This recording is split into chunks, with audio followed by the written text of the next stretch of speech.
TNPSC group 2 notification விட்டாச்சு. நிறைய பேர் வந்து நோட்டிஃபிகேஷன் விட்டதுக்கப்புறம் படிக்கலாம். ஃப்ரெஷ்ஷராக நிறைய பேர் நான் இப்போ தான் படிக்கவே ஸ்டார்ட் பண்ண போகிறேன். அவங்களுக்கான வீடியோ தான். சிலபஸ் வந்து ரொம்ப பெருசாக இருக்குது. எந்த புக்குலேருந்து ஸ்டார்ட் பண்ணணும்னு தெரியல. கோச்சிங் கிளாஸ் போகாமல் வீட்டிலேருந்து படிக்க முடியுமா, கிளியர் பண்ண முடியுமா, இந்த மாதிரி கேள்விகள் வந்து நிறைய உங்கள் மனசில் ஓடிட்டுருக்கும். கவலையே படாதீங்க. உங்களுக்கான வீடியோ தான். முதல் முயற்சியில் வந்து குரூப் 2 எக்ஸாம் வந்து கிளியர் பண்ணுறதுக்கான ஒரு சின்ன ஸ்டெப்பை வந்து கம்ப்ளீட் ரூட் மேப் தான் இந்த வீடியோவில் பார்க்க போகிறோம். வீடியோவை கடைசி வரைக்கும் ஸ்கிப் பண்ணாமல் பாருங்கள்.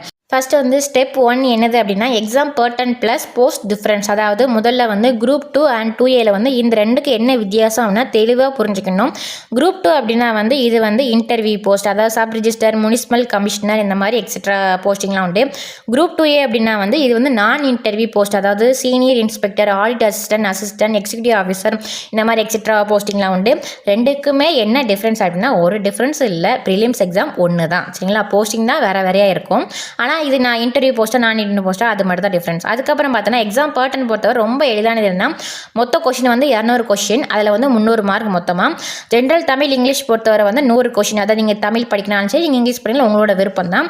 இதில் வந்து அதிக மார்க் எடுக்கக்கூடிய இடம் அப்படின்னா வந்து ஜென்ரல் தமிழ் அண்ட் இங்கிலீஷில் தான், சரிங்களா? அதுக்கப்புறம் பார்த்தீங்கன்னா ஆப்டிடியூட் மென்டல் ஹேபிட் வந்து 25 கொஷின், அதாவது school books plus previous question பார்த்தாலே போதும், 25 மார்க் சொல்லையா வாங்கலாம். அதுக்கப்புறம் பார்த்தீங்கன்னா ஜிஎஸ் பொறுத்தவரை வந்து 75 கொஷின், அதாவது history, polity, economic, science, current affairs, unit 6, unit 5 அந்த மாதிரி உண்டு.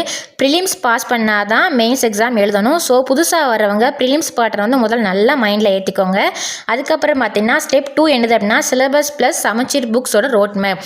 ஸ்கூல் புக்ஸ் வந்து எந்த புக்கு எங்கே எப்படி படிக்கணும், எல்லா ஃப்ரெஷருக்கு இருக்க ஒரு பெரிய குழப்பமே தான். டிஎன்பிஎஸ்சியை பொறுத்த வரைக்கும் வேறு எங்கேயும் போய் நீங்கள் இன்ஸ்டியூட் புக்னாலும் சரி அதை மட்டுமே படிக்கணும் அவசியம் இல்லை. ஸ்கூல் புக்ஸ் படிச்சுட்டு நீங்கள் எந்த விதமான இன்ஸ்டியூட் புக் படிக்கிறது வந்து ஒரு எக்ஸ்ட்ரா ஒரு கண்டென்ட் இது பண்ணுறது தான்.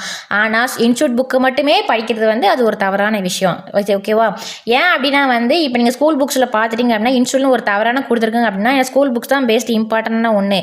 அப்போ இதில் நீங்கள் படித்தா தான் அதில் கரெக்டாக தப்பா அப்படின்னு உங்களுக்கு மைண்டில் வந்து தோணும். ஸோ அதுக்காக தான் சமச்சீர் புக்ஸ் தான் நீங்கள் கையில் இருக்குது ஒரு வேத புத்தகமே. அதுக்கப்புறம் பார்த்தோன்னா எப்படி ஸ்டார்ட் பண்ணுறது அப்படின்னா வந்து ஜென்ரல் தமிழ் அப்படின்னா எக்ஸாம்பிள் சொல்கிறேன். 6லேருந்து 12th வர, இல்லை நீங்கள் 6லேருந்து 10th வர வந்து ஸ்கூல் புக்ஸில் தமிழ் இருக்கிறத படிச்சுட்டு இலக்கணம் ஃபுல்லாக படிச்சுட்டு, ஏன்னா இலக்கணம் தான் வந்து ரொம்ப இம்பார்ட்டன்ட் ஒன்று. இலக்கணம் கூட நீங்கள் நோட்ஸ் எடுத்து படிக்கிறது இப்போ இருக்கிற ஒரு மைண்ட் செட்டுக்கு வந்து நல்ல பெஸ்ட்டானவே.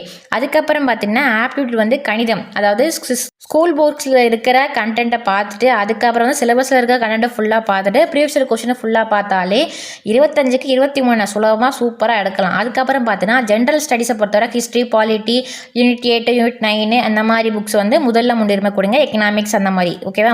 அதுக்கப்புறம் பார்த்தீங்கன்னா ஸ்டெப் 3 என்னது அப்படின்னா பிகினர்ஸ் வந்து டெய்லி ரொட்டீன் ஸ்ட்ராட்டஜி என்னதுன்னா